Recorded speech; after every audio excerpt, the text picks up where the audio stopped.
Hello, and welcome back to my YouTube channel. My name is Alexandra. I am a professional fashion designer, pattern cutter, and creative consultant who helps you feel great in the clothes you create. And this video today is my second installment of my beginner series. So if you haven't caught the first video, why not head on over to my profile and subscribe, turn on notifications, and you won't miss a thing moving forward. But in today's video, I'm going to be talking you through how to select the right fabrics for your project, because unsurprisingly, our choice in textile can make or break the success of our sewing projects. So if you have just started your sewing journey, or you just want a little bit more help on picking the right fabric for your projects, then this is the video for you. I'm going to be walking you through fabric types and characteristics, choosing the best fabric for your intended project, tips for buying fabric, whether that is online or in store, and of course, some common pitfalls to avoid. So let's get to it. So first things first, it is worthwhile understanding fabric classifications. Now, as a beginner, there are two main categories I want you to concern yourself with. The first, which are seen on the mannequins on my right, are woven fabrics. Now, these textiles have an almost basket weave structure to their fiber and how they are woven together. Think warp and weft. How I remember that is warp is running vertically up and down, and the weft fiber runs left, weft rhymes with left, from left to right. It is the horizontal fiber. That is the structure of your woven textiles. Now, these don't tend to stretch. They are a lot more structured and stiff in their application. They're pretty much where I would advise starting if you are a beginner. Think about your cottons, your linens, your denims. Anything woven is going to be easier to handle, easier to manipulate, and a little bit more forgiving at the sewing machine. Knit fabric, on the other hand, is constructed with looped fibers, and these looped fibers that weave in and out of each other allow the fabric to stretch. It's what gives it its flexibility.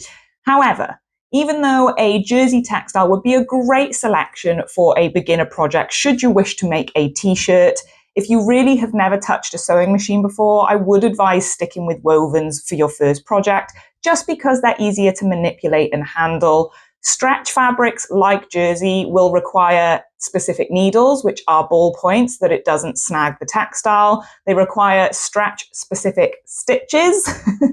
Say that 5 times fast, that's really difficult. And they do require different technicalities to sewing with a woven. So if you're ready to up-level your beginner game and try a knit fabric, then something like a jersey for a t-shirt would be fantastic.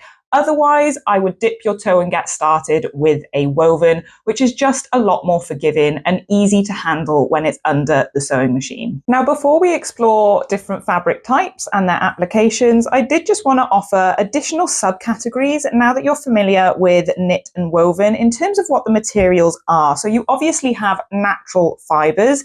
This can be your cottons, your linens, your bamboo, your wool, anything that can be derived from a plant or an animal. They're very breathable. They are, yes, a little bit more expensive given the nature of them, but you can also get things like pineapple leaf leather or mushroom leather. So there really are ethical options out there depending on your stance and your approach to creating your own clothes. Then think of your synthetic fabric. So this is anything poly, this is spandex, anything with an elastane content.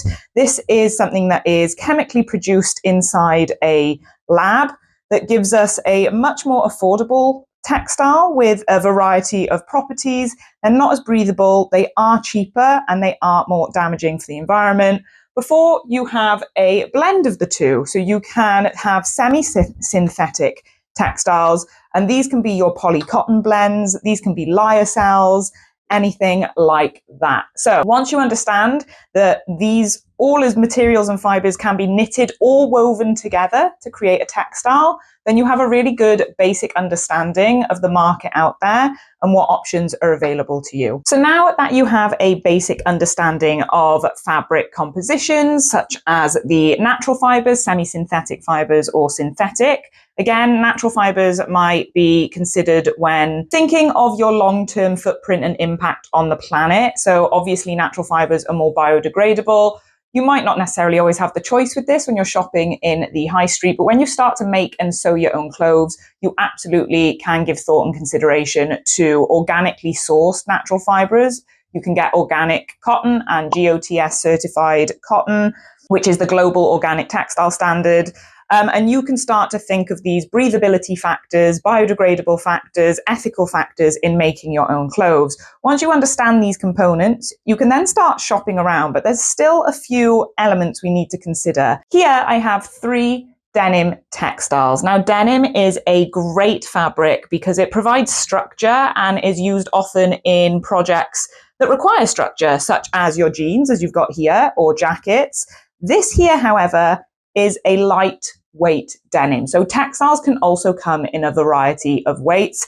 This is about 4 ounces, I would say, and this really has a massive effect on how the textile drapes. Even if I pull this off the bolt and start to waggle it like that, you can see how it flows and how it catches the breeze and drapes by there. If we come to my medium weight denim that I've made a pair of jeans in, and I do the same, you can see already that this is much thicker. It's got a lot more structure to it as I do this. And if I run my hand under it, this is just one layer of fabric. You can see the thickness there. In comparison to my 4-ounce denim, you can see how much more prominent my fingertips are in a lighter weight. And then we have your 14-ounce over here, which is thicker again. Now you might notice that there is a difference to the color of each side. All textiles come with an intended right and wrong side. I'm doing quotation marks there because as the designer, ultimately you can choose which side of the textile you want to be visible when worn. So whilst this is technically the wrong side of this denim, if you preferred that to the color here, there is nothing stopping you from reversing that and having this cut out to be the external fabric of your garment. So understanding weight and the effect it has on your sewing project is really important. You can get the same textile in a variety of weights, and this will have an effect on the hang and drape and comfort level of your garment. So if you are doing outerwear, something that needs to be more durable, something that is jeans, denim, that is going to be a workwear utilitarian use, then a thicker weight is great. It's fine. It's structured. If you want something that is softer on the skin, that is a flowy blouse, then something lighter weight that has that drape quality is the option to go for. Similarly, we have a range of knits here. Now, this is a super fine weight jersey, really lightweight.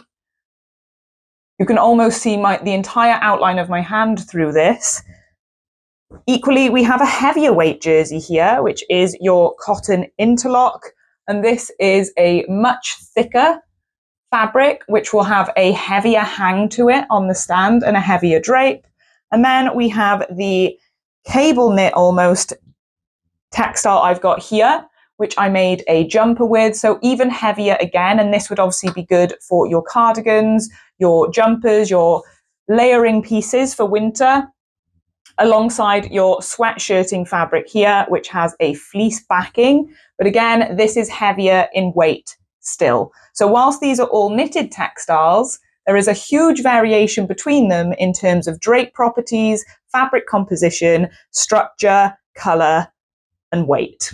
It's also worth noting that knit fabrics come in a range of stretch. So again, this super fine weight rib knit has a lot of stretch to it, whereas my heavyweight cotton interlock jersey doesn't stretch quite as much. And yet if I bring in a lycra intended for swimwear, this is going to have the ultimate stretch. This is all dependent on how close fitting you want your final garment to be. Now, if you are using shop-bought patterns, they will tell you what stretch percentage that pattern has been drafted for. Now, without going into it, and I will absolutely be covering this in future videos, that is all down to your ease and tolerance, which is the amount of wiggle room we give in relation to your body measurements to allow the garment to either have a little bit more room in terms of woven fabrics that do not stretch as much.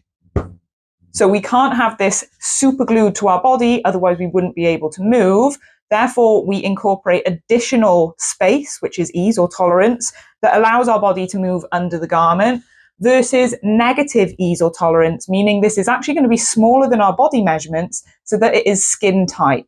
But because it stretches and because it moves, we've got a four-way stretch going on here, meaning it stretches in both directions, then having that negative ease for this to hug our body is absolutely fine. But therefore, a swimsuit, apart from needing the water-resistant properties, is going to have much more success in a swimsuit intended fabric than in a cotton that isn't going to stretch, isn't going to move, and certainly isn't going to be comfortable when you drench it in water. So if we start with a denim here, a kind of medium weight, 12-ounce denim, 10-ounce denim, I'm going to be pinning this on the bias. Understanding your grain lines will have an effect. So the bias is at a 45-degree angle to the straight edge of the fabric.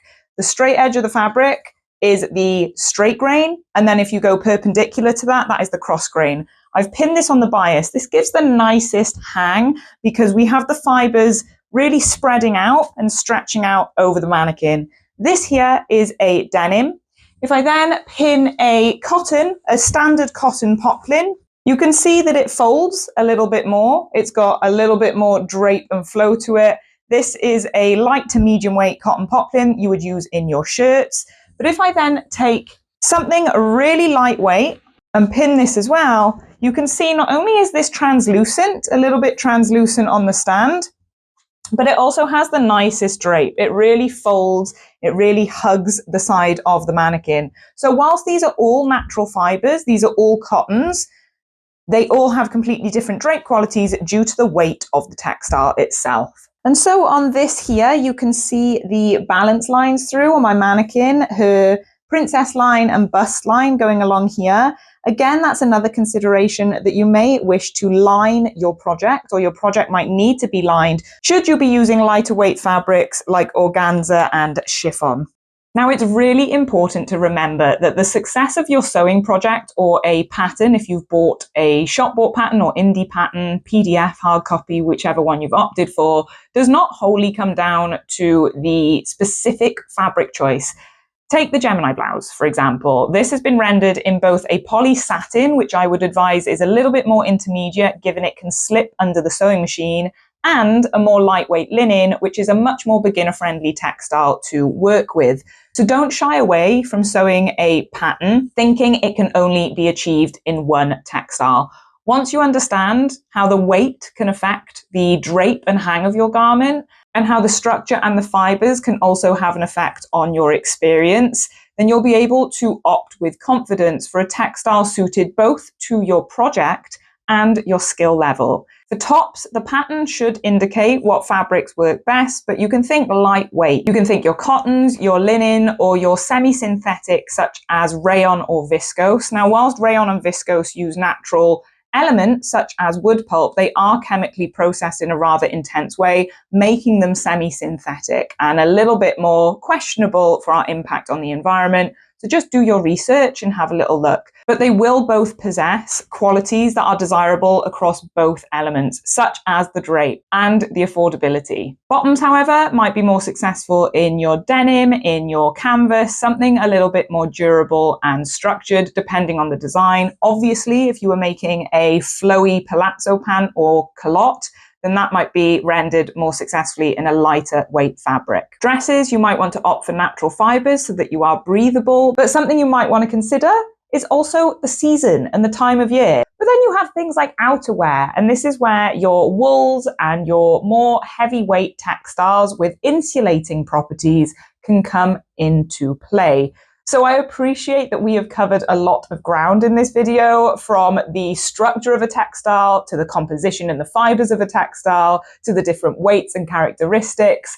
But these really are all components that you should be considering when you are creating your dream wardrobe. It's worth quickly saying that you can get upholstery fabrics as well, which obviously can be suitable for cushion covers or canvas totes, but I would advise playing around with upholstery fabrics for outerwear. Again, they really complement the kind of durability characteristics we need when we're creating garments for use amongst the elements.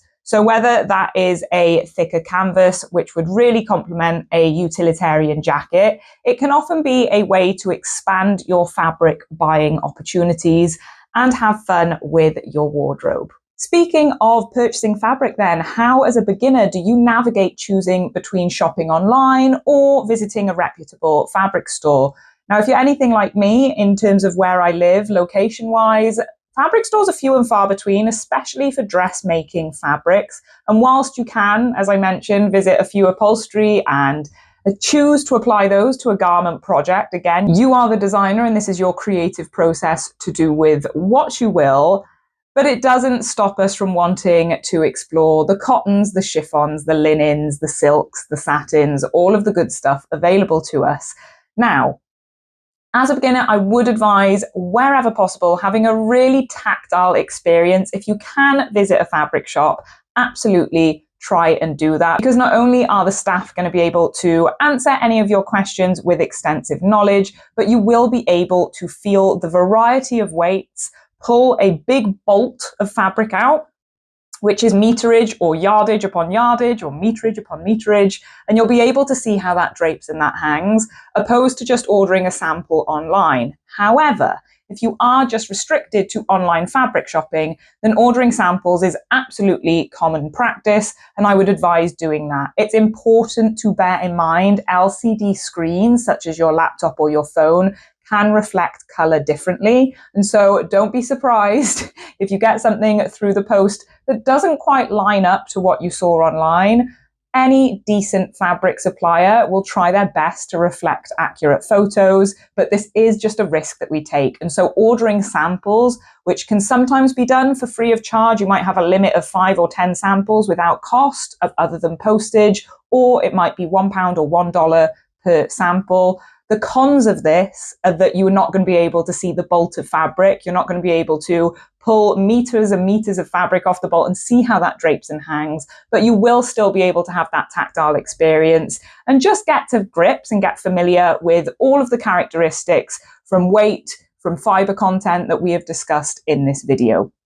Now, if you are shopping online, as you've probably picked up, weight is important. And so you might come across something called GSM. Now, in terms of fabric, this means grams per square meter, and it absolutely refers to the weight and thickness of the textile you are buying. The higher the number, the higher the GSM, the heavier the fabric, and more likely the warmer the fabric. So anywhere up to 150 GSM, 50 to 150 is relatively lightweight, if not sheer. So you'll get your chiffons, you'll get your georgettes in that bracket. 150 to 250 GSM is a medium weight. So you're going to get your cotton poplins, you'll have your classic t-shirt jerseys. A 250 GSM t-shirt jersey is quite a thick, high quality t-shirt jersey to opt for.